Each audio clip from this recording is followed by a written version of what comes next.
Welcome to ask classes. मेरे पास बहुत सारे कमेंट आ रहे थे कि प्लीज सर क्लास 11th के फिजिक्स का प्रश्न पत्र लेकर के आइए। एंड फाइनली अब ये प्रश्न पत्र तुम्हारे सामने आ चुका है। आज के इस वीडियो में हम कवर करेंगे प्रश्न क्रमांक 1 से लेकर के और आगे बढ़ते बढ़ते इसी वीडियो में 20 तक के संपूर्ण क्वेश्चन और आंसर को कवर अप करने वाले हैं। वीडियो को बहुत अच्छे से और इत्मीनान से देखिएगा।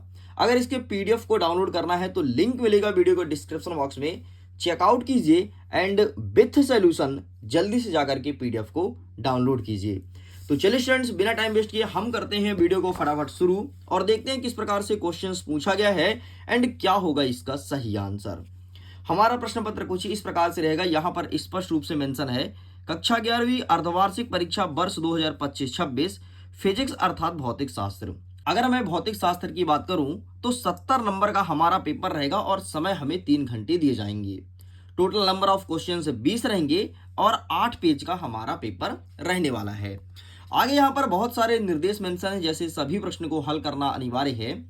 1 से लेकर के 5 तक कुल 28 वस्तुनिष्ठ प्रश्न देखने को मिलेगा और प्रत्येक प्रश्न 1 अंक का रहने वाला है। आगे देख लीजिए 6 से लेकर के 12 तक जितने क्वेश्चंस रहेंगे 2 अंकीय, फिर 3 अंकीय और फिर 4 अंकीय। इस प्रकार से इसका इंस्ट्रक्शन रहने वाला है। अगर आप इंग्लिश मीडियम के हैं तो बढ़िया इंस्ट्रक्शन को आप इंग्लिश में रीड कर सकते हैं। तो चलिए स्टूडेंट्स, हम आगे बढ़ते हैं और अपने पहले क्वेश्चन से ही शुरू करते हैं। हमारा पहला प्रश्न कहता है कि सही विकल्प चुन करके लिखो। पहला नंबर कहता है कि निम्नलिखित में से कौन सा मात्रक व्युत्पन्न मात्रक है, मीटर, कैंडेला, मोल या फिर जूल। तो इसका सही आंसर लगाना है option number the joule is correct answer. यह एक व्युत्पन्न मात्रक है। आगे हमारा दूसरा नंबर कह रहा है किसी गतिमान कण के लिए शून्य हो सकता है। तो गतिमान कण के लिए शून्य हमेशा विस्थापन होगा, है ना। विस्थापन ही हमेशा शून्य होता है, दूरी तो हमेशा धनात्मक होता है ना। चाल क्या होता है? तो चाल मतलब चलने का तरीका, ये स्पीड पे डिपेंड करता है। तो इसका सही आंसर आपको विस्थापन लगाना है। तीसरा नंबर कह रहा है दो सदिशों के अदिश गुणनफल सदैव क्या होते हैं। अगर दो सदिश का अदिश गुणनफल करोगे तो हमेशा अदिश राशि ही प्राप्त होगी। ये सही उत्तर हो जाएगा। हमारा नेक्स्ट क्वेश्चन कह रहा है चौथा नंबर कि न्यूटन के गति के किस नियम को जड़त्व का नियम भी कहते हैं। तो न्यूटन के गति के पहले नियम को, प्रथम नियम को जड़त्व का नियम कहा जाता है। आगे बढ़ते हैं। पांचवा नंबर कह रहा है प्रकाश वर्ष मात्रक है। तो प्रकाश वर्ष जो है वो दूरी का मात्रक है। तो इसका सही आंसर ऑप्शन नंबर बा, दूरी में टिक करना है। आगे बढ़ते हैं। नेक्स्ट प्रश्न छठा नंबर कह रहा है कि रेखीय संवेग के आघूर्ण को कहते हैं।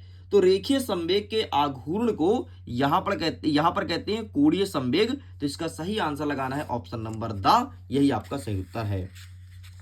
आगे बढ़ते हैं। अगर आप इंग्लिश मीडियम में हैं तो इंग्लिश में देख लीजिए choose the correct option. Which of the following is divided unit या फिर डाइवाइडेड यूनिट। तो इसका सही आंसर तुम्हें लगाना है जूल अर्थात ऑप्शन नंबर डी। नेक्स्ट जो क्वेश्चन पूछा गया है तो इसका आंसर बाकी मैं ऊपर बता दिया, तो प्लीज आप देख लीजिएगा। एंड यहां तक हमारा पहला प्रश्न होता है कंप्लीट। चलिए स्टूडेंट्स, आगे बढ़ते हैं नेक्स्ट क्वेश्चन की तरफ और आगे के क्वेश्चंस को कवर करते हैं। अब हमारा कह रहा प्रश्न क्रमांक 2, जिसमें कह रहा है कि रिक्त स्थान की पूर्ति करो। पहला नंबर कहता है कि किसी भौतिक राशि का संख्यात्मक मान प्रयुक्त मात्रक के डैश डैश होता है तो व्युत्क्रमानुपाती होता है। यहां पर हमें लिखना है व्युत्क्रमानुपाती। क्या लिखेंगे? व्युत्क्रमानुपाती। बस इतना लिख के आपको कंप्लीट करना है। आगे बढ़ते हैं। नेक्स्ट हमारा दूसरा नंबर कह रहा है कि एक प्रकाश वर्ष डैश डैश के तुल्य है। तो एक प्रकाश वर्ष बराबर होता है 9.46 गुणे 10 के घाते -15 मीटर। ये होता है एक प्रकाश वर्ष बराबर। तीसरा नंबर कह रहा है कि वेग में परिवर्तन की दर को क्या कहते हैं। तो वेग में परिवर्तन की दर को त्वरण कहते हैं। तो यहां पर आपको त्वरण लिख देना है। चौथा नंबर कह रहा है कि कोणीय संवेग डैश डैश राशि है। तो कोणीय संवेग कैसी राशि है? तो यह एक सदिश राशि है। तो यहां पर आप लिखोगे सदिश राशि। आगे बढ़ते हैं। पांचवा नंबर कह रहा है कि गतिक घर्षण का मान सदैव डैश डैश के मान से कम होता है। तो यहां पर आपको लिखना है सीमांत। क्या लिखोगे? सीमांत घर्षण आपका सही उत्तर हो जाएगा। आगे बढ़ते हैं। नेक्स्ट क्वेश्चन कह रहा है कि शक्ति का एसआई मात्रक क्या है। तो यहां पर आपको वाट लिख देना है। इस प्रकार से ये होता है कंप्लीट। आगे बढ़ते हैं प्रश्न क्रमांक 2 की तरफ, जिसमें कह रहा है फिल इन द ब्लैंक्स। पहला नंबर यहाँ पर देख लो क्वेश्चंस को, ठीक है, क्वेश्चन को इंग्लिश में रीड कर लीजिए, बाकी आंसर मैंने बताया है तो वहां से आप आंसर को पुट कर लीजिएगा। आगे बढ़ते हैं, प्रश्न क्रमांक 3 कह रहा है कि सत्य असत्य लिखो। पहला नंबर कह रहा है किसी वस्तु की कुल ऊर्जा ऋणात्मक नहीं हो सकती है, तो यहां पर आपको असत्य कर देना है, ऋणात्मक हो सकती है। नेक्स्ट हमारा दूसरा नंबर कह रहा है कि द्रव्यमान केंद्र सदैव पिंड के अंदर स्थित होता है, तो ये भी आपका असत्य हो जाएगा। तीसरा नंबर कह रहा है कि न्यूटन का गुरुत्वाकर्षण का नियम क्या सर्वात्रिक नियम है, बिल्कुल सही बात है, चाहे आप ब्रह्मांड में चले जाओ, कहीं भी चले जाओ, न्यूटन का जो नियम है गुरुत्वाकर्षण का हर जगह काम करता है। चौथा नंबर कह रहा है कि जी का मान सभी स्थान पर एक समान होता है, तो नहीं, यहां पर आपको असत्य लिखना है। जो स्मॉल जी है ना, सॉरी, जो स्मॉल जी है इसका मान हमेशा हर जगह बदलते रहता, तो आपको करना है असत्य। नेक्स्ट हमारा कह रहा है प्रश्न 5वां नंबर, राकेट नोदन संवेग संरक्षण के नियम पर आधारित है, तो यहां पर आपको सत्य कर देना है। इस प्रकार से केवल तीसरा और 5वां सही है, बाकी होता है गलत। आगे देख लीजिए, सेम क्वेश्चन इंग्लिश में अवेलेबल है, अगर आप इंग्लिश मीडियम के हैं तो प्लीज आप इसे देख लीजिए। नेक्स्ट हमारा कह रहा है प्रश्न क्रमांक 4, जिसमें कहता है कि सही जोड़ी को मिलान कीजिए। पहला नंबर कहता है आवर्तकाल, तो इसका सही आंसर लगाएंगे सेकंड। दूसरा नंबर कह रहा है कि गैस समीकरण, तो इसका सही आंसर लगाएंगे पीवी बराबर एनआरटी। नेक्स्ट आपका कह रहा है कि आवेग, तो इसका सही आंसर लगाएंगे बल गुणित समय अंतराल। नेक्स्ट आपका कह रहा है कि गुरुत्वाकर्षण नियतांक, तो इसका सही आंसर लगाएंगे अदिश राशि। नेक्स्ट हमारा कह रहा है कि गति का प्रथम समीकरण, तो इसको सही आंसर हो जाएगा v बराबर u plus A T, and ये हो जाएगा 5वें का। और अंतिम जो बचा है कोणीय विस्थापन, तो इसका सही आंसर लगाएंगे रेडियन बटे सेकंड, एंड ये हो गया 6वें नंबर का कंप्लीट। अगर आप इंग्लिश मीडियम के हैं तो क्वेश्चंस को आप इंग्लिश में देख सकते हैं। चलिए स्टूडेंट्स, तो आप इसका स्क्रीनशॉट ले लिए। अब हम आगे बढ़ते हैं और आगे के क्वेश्चंस को करते हैं कवर अप।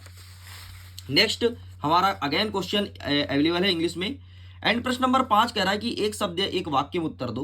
प्रक्षेप गति किस प्रकार की गति का उदाहरण है, तो जो प्रक्षेप गति है वो 2D का है, मतलब द्विविमीय गति का एग्जाम्पल है, तो आपको यहाँ पर 2D या द्विविमीय लिखना है। स्मॉल जी तथा कैपिटल जी का संबंध सूत्र क्या होगा, तो इसका हो जाएगा स्मॉल जी बराबर कैपिटल जी एम बटे आर स्क्वायर, ठीक, आर स्क्वायर ये लिखना है। चलिए आगे कहता है हमारा तीसरा नंबर कि त्वरण का एसआई मात्रक क्या होता है, तो मीटर प्रति सेकंड होता है त्वरण का, तो मीटर सेकंड स्क्वायर, ठीक है, ये होता है त्वरण का मीटर सेकंड स्क्वायर। नेक्स्ट हमारा क्वेश्चन कह रहा है प्रश्न नंबर 4, एंगस्ट्रॉम किस भौतिक राशि का मात्रक है, और यहीं पर 5वां नंबर कह रहा है कि वस्तु की गति के दिशा का वेग किससे निर्धारित होता है।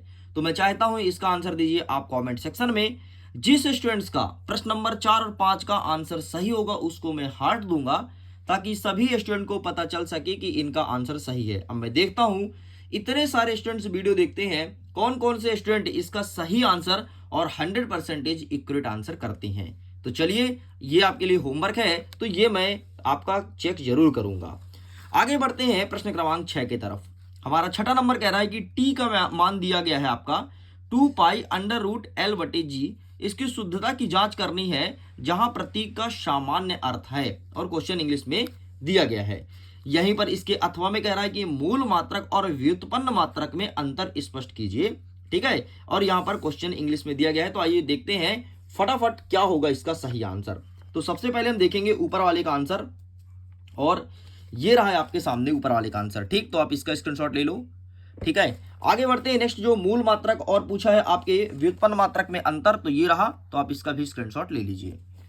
आगे बढ़ते हैं, नेक्स्ट हमारा 7वां नंबर कह रहा है कि वेग और चाल में अंतर स्पष्ट कीजिए, यहीं पर अथवा कह रहा है कि दूरी और विस्थापन में अंतर स्पष्ट कीजिए। तो आइए देखते हैं वेग और चाल में अंतर और दूरी और विस्थापन में क्या अंतर हो जाएगा, और आपको लिखना है 2-2 अंतर, क्योंकि ये क्वेश्चन आपके 2 नंबर का है। तो ये रहा तुम्हारे सामने विस्थापन और दूरी में, और नीचे रहा वेग और चाल में। आगे बढ़ते हैं, नेक्स्ट प्रश्न नंबर 8 कह रहा है कि बंदूक से गोली चलते समय पीछे की ओर धक्का क्यों लगता है, ठीक है, और इसी के अथवा में कह रहा है कि क्रिकेट का खिलाड़ी तेज से आती गेंद को पकड़ने के लिए अपने हाथ को पीछे की ओर क्यों खींचता है, ये प्रश्न पूछा गया है। तो आइए देख लेते हैं प्रश्न क्रमांक 8 का सही उत्तर क्या हो जाएगा। तो ये रहा है आपके सामने आंसर, ठीक है। सबसे पहले हाथ पीछे की ओर क्यों खींचता है, तो यहाँ पर आंसर अवेलेबल है, बढ़िया बाकायदे स्क्रीनशॉट ले लीजिए, ठीक है। और नेक्स्ट क्या कहता है, चलाते समय ना, तो ये रहा 7वें नंबर पे लिखा है। ठीक है, तो आप इसका भी स्क्रीनशॉट ले लीजिए। आगे बढ़ते हैं। नेक्स्ट प्रश्न नंबर 9 कह रहा है कि कार्य ऊर्जा प्रमेय क्या है, इसे सिद्ध कीजिए जबकि बल एक अचर राशि हो। और यहाँ पर अथवा कह रहा है कि संघट्य से क्या तात्पर्य है बताइए। ठीक है, एक्सप्लेन करना है कि क्या होता है संघट्य। आइए पहले देखते हैं हम कार्य ऊर्जा प्रमेय, फिर हम देखेंगे संघट्य। तो ये रहा है आपके सामने कार्य ऊर्जा प्रमेय। ठीक है, तो ये चुपचाप लिख करके चले आना। ठीक है, स्क्रीनशॉट। ठीक, एंड ये आपको लिखना है। इसके बाद ये रहा तुम्हारे सामने संघट्य। ठीक है, प्रत्यस्थ और अप्रत्यस्थ संघट्य दो प्रकार के होते हैं, इसे भी अच्छे से देख लीजिएगा। ठीक, संघट्य से क्या तात्पर्य, इतना बस पूछा ना, तो ये बाकी मैंने दोनों दिखा दिया, साथ में था। तो चलो भाई, तो प्रश्न क्रमांक 9 तक होता है कंप्लीट। आगे बढ़ते हैं। नेक्स्ट हमारा कह रहा है प्रश्न क्रमांक 10, और 10वां नंबर कह रहा है कि जड़त्व आघूर्ण से क्या तात्पर्य है, इसका SI मात्रक और विमेय सूत्र बताना है। इसके अथवा में कह रहा है कि छोटी डोरी के सिरे से पत्थर बांधकर घुमाना लंबी डोरी की तुलना में आसान होता है, क्यों? ये प्रश्न पूछा है। आइए सबसे पहले देखते हैं प्रश्न क्रमांक 10 का उत्तर जड़त्व आघूर्ण का, फिर हम आगे बढ़ते हैं। तो ये रहा हमारे सामने जड़त्व आघूर्ण वाला। प्लीज आप इसका स्क्रीनशॉट ले लो, और छोटी डोरी वाला ये रहा, तो आप इसका भी स्क्रीनशॉट ले लीजिए। आगे बढ़ते हैं। नेक्स्ट प्रश्न क्रमांक 11 कह रहा है कि न्यूटन का सर्वात्रिक गुरुत्वाकर्षण नियम को समझाना है। और यहीं प्रथम कह रहा है कि कैपिटल G और स्मॉल g में संबंध बताना है, और सिद्ध करना है कि गुरुत्वीय त्वरण का मान वस्तु के द्रव्यमान पर निर्भर नहीं करती है। बाकी क्वेश्चन इंग्लिश में है, प्लीज आप इसे इंग्लिश में भी देख लीजिए। तो आइए देखते हैं नेक्स्ट। ये रहा तुम्हारे सामने सबसे पहले न्यूटन का। ठीक है, एंड ये रहा तुम्हारे सामने कैपिटल G और स्मॉल g का। ठीक है, इसे पूरा बेल प्रूफ आपको करना है, तो टेका स्क्रीनशॉट। आगे बढ़ते हैं। प्रश्न क्रमांक 12 कह रहा है यंग प्रत्यस्थ गुणांक को परिभाषित करना है विथ एग्जांपल। और अथवा कह रहा है कि सिद्ध कीजिए स्टील एवं रबर अधिक प्रत्यस्थ होता है, क्यों? ठीक है, स्टील रबर से अधिक प्रत्यस्थ होता है, क्यों? ये हमें प्रूफ करके बताना है। तो ये रहा जी आपके सामने आंसर, यंग प्रत्यस्थ गुणांक का सूत्र। ठीक है, और सिद्ध कीजिए कि, ये वाला दिखा देता हूं आपको, एक सेकंड, ये यहां पर अवेलेबल है। ठीक, तो पूरा बकायदे छाप देना, यही सब क्वेश्चंस एग्जाम में देखने को मिलेंगे। और अच्छे से याद कर लेना, PDF को जरूर डाउनलोड कीजिए, लिंक दिया है वीडियो के डिस्क्रिप्शन बॉक्स में। और आपके अगर परिचित में कोई क्लास 10th में है ना, तो उनको बताइएगा कि मिडिल एजुकेशन लॉन्च किया है टॉपर सीरीज वर्ष 2026। अगर कोई स्टूडेंट्स कुछ भी नहीं पढ़ा है, शुरू से पढ़ाया जाएगा, और 2.5 माह में पूरा सिलेबस कंप्लीट करेंगे, सभी सब्जेक्ट पढ़ाया जाएगा। तो प्लीज उनको बोलिएगा जरूर, ताकि क्लास से इनरोल हो जाएं, और अगर किसी का करियर बन जाए तो बेहतर है, और अगर आपके थ्रू बने ना तो और ज्यादा बेहतर है। तो सजेस्ट जरूर करना, अगर कोई क्लास 10th का है तो सीरीज से जुड़े और अपने MP में टॉप करे। ठीक है, चलो आगे बढ़ते हैं। नेक्स्ट हमारा 13वां नंबर कह रहा है किसी सरल लोलक का आवर्तकाल T, उसकी प्रभावकारी लंबाई L और गुरुत्वीय त्वरण स्मॉल g पर निर्भर करता है, तो विमीय समीकरण विधि से लोलक के आवर्तकाल का सूत्र ज्ञात करना है। यहीं पर अथवा क्या कह रहा है कि वायु में ध्वनि का वेग मध्य के प्रत्यस्थ गुणांक तथा उसके घनत्व पर निर्भर करता है, विमीय विधि से वेग का सूत्र स्थापित करना है। ये प्रश्न पूछा गया है। तो आइए देख लेते हैं फटाफट कि इनका सही आंसर क्या हो जाएगा। तो सबसे पहले हम देख लेते हैं ऊपर वाले का। ठीक है, तो ये रहा तुम्हारे सामने आंसर, बढ़िया आप इसका फोटो क्लिक कर लो पूरा का पूरा। ठीक, ये हो गया तुम्हारा कंप्लीट। नेक्स्ट जो हमारा पूछा है अथवा वाला, तो ये रहा इसका आंसर, अथवा वाला भी आप फोटो क्लिक कर लीजिए, बाकायदे यही चुपचाप चिपका देना, जो जितना दिखा रहा हूं उतना आंसर। आगे हमारा 14 नंबर कह रहा है कि एकांक सदिश A को XY समतल में वियोजित कीजिए। और यहीं पर अथवा कहता है कि आवृत्ति एवं आवर्तकाल से आप क्या समझते हैं, ये प्रश्न पूछा गया है। तो आइए इसका भी आंसर दिखा देते हैं, ये रहा है आपके सामने। ठीक, सबसे पहले क्या पूछा है, एक सेकंड देख लेते हैं। XY समतल ना, तो ये तुमसे प्रश्न पूछा है। ठीक है, इसका स्क्रीनशॉट ले लो, देखो 22 और 23 में दोनों बार पूछा गया है। ठीक है, और अथवा क्या कह रहा है, अथवा कह रहा है कि आवर्त एवं आवर्तकाल से आप क्या समझते हैं, आवर्त एवं आवर्तकाल से आप क्या समझते हैं। तो इसका आंसर मैं आपको दिखा देता हूं, ये रहा, आवर्त एवं आवर्तकाल से आप क्या समझते हैं, 12 नंबर का उत्तर। चलिए आगे बढ़ते हैं। नेक्स्ट 15 नंबर कह रहा है कि घर्षण के लाभ तथा हानि बताना है। और इसी के अथवा में क्या पूछा गया है कि किसी रोलर को धकेलने की अपेक्षा खींचना अधिक आसान होता है, क्यों? है ना, तो आइए देख लेते हैं कि इसका सही आंसर क्या हो जाएगा। तो ये रहा है आपके सामने इसका 100% एक्यूरेट आंसर। तो ये घर्षण का लाभ और हानि तुम्हारे सामने लिखा है, ठीक है। एंड इसके बाद दिखा देते हैं कि किसी रोलर को धकेलने की अपेक्षा खींचना अधिक आसान होता है, क्यों, और इस प्रकार से चित्र बनाना है, पूरा लिख करके कंप्लीट करना है।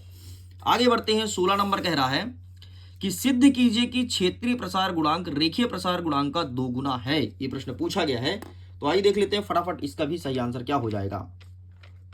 तो ये रहा है आपके सामने आंसर, प्लीज आप इसका भी स्क्रीनशॉट ले लीजिए, ठीक। ये पूरा का पूरा छाप देना, चुपचाप जितना दिखा रहा हूं उतना पूरा लिखाना। चलो भाई आगे बढ़ते हैं नेक्स्ट क्वेश्चन की तरफ। नेक्स्ट इसी के अथवा में क्या पूछा गया है, स्टीफन बोल्ट्जमैन के नियम से न्यूटन के शीतलन के नियम को सूत्र द्वारा स्थापित करना है। तो देखिए ये रहा इसका आंसर स्टीफन बोल्ट्जमैन का, ठीक है। तो आप इसे चुपचाप लिख करके चले आना, कंप्लीट होता है। आगे हमारा 17 नंबर कह रहा है कि सिद्ध करो कि सदिश का योग क्रम विनिमय नियम का पालन करता है। और अथवा कह रहा है कि प्रक्षेप गति किसे कहते हैं, क्षैतिज के साथ थीटा कोण बनाते समय ऊपर की ओर फेंकी गई पिंड के लिए हमें उड्डयन काल बताना है, अधिकतम ऊंचाई क्या होगा ये बताना है, और क्षैतिज पारस बताना है। तो आइए देखते हैं 17 नंबर का पूरा एक्यूरेट आंसर क्या हो जाएगा। तो ये रहा तुम्हारे सामने 17 का आंसर, ठीक। सबसे पहले क्रम विनिमय नियम पालन का देख लो भाई, ये और चित्र जरूर बनाना, इसे मैंने अच्छे से क्लासेस में कराया भी था, पढ़ाया भी था, ठीक है। तो वहां से देख लेना। बाकी आपका आगे 50 नंबर का ये रहा उड्डयन काल, ठीक है। तो बढ़िया इसका स्क्रीनशॉट ले लो, बढ़िया चुपचाप चिपका देना जितना पूछा गया सब कुछ, ठीक। ये भी होता है कंप्लीट।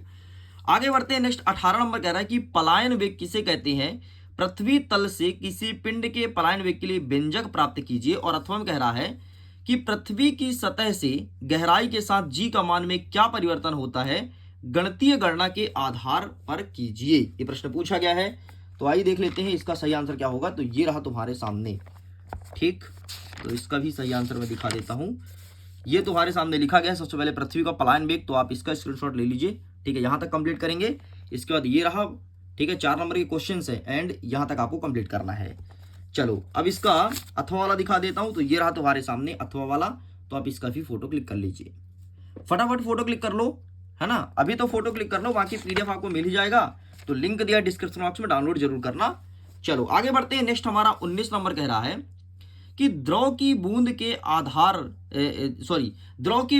के अंदर अतिरिक्त दाब के लिए सूत्र स्थापित करना है। और यहीं पर अथवा कह रहा है कि बर्नौली का प्रमेय लिख करके सिद्ध कीजिए, ठीक। दोनों प्रश्न को उत्तर मैं दिखा देता हूं फटाफट।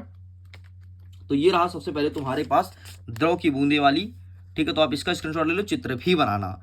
और ये रहा आपका बर्नौली का प्रमेय, ठीक है। यही है बर्नौली भाई, अलग अलग किताबों में अलग अलग नाम लिखता है, कंफ्यूज मत होना। बर्नौली दे दे तो पता चले कि तुम बोलो सर ये तो बर्नौली लिखा है, सर ये क्या पूछ लिया है सर, बर्नौली थोड़ी ना बर्नौली है ना। कंफ्यूज मत होना, वही सब चीजें हैं। चलो खत्म करते हैं। नेक्स्ट आपका अंतिम प्रश्न 20वां नंबर कहता है कि वृत्तीय सड़क पर साइकिल सवार मोड़ के केंद्र की ओर झुक जाता है, क्यों, गणितीय व्याख्या करना है। यहीं पर अथवा कह रहा है कि सिद्ध कीजिए कि किसी वस्तु पर लगाए गए बल द्वारा किसी को विस्थापन में किया गया कार्य उसकी गतिज ऊर्जा में वृद्धि के बराबर होती है। ये प्रश्न पूछा गया है, तो आइए देख लेते हैं इसका फटाफट सही आंसर क्या हो जाएगा।